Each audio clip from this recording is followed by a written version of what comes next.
একজনের কষ্ট আরেকজনে বোঝে না ভাই।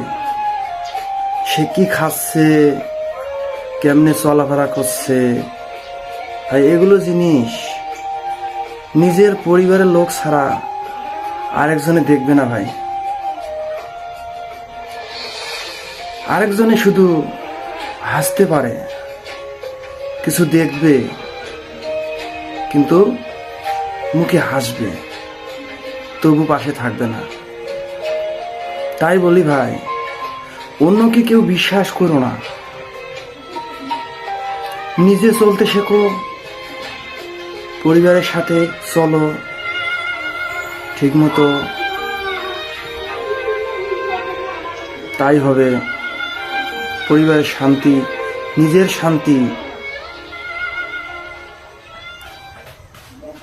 কথাগুলো ভালো লাগলে মাথায় রেখেন, এটাই বাস্তবতা। ধন্যবাদ।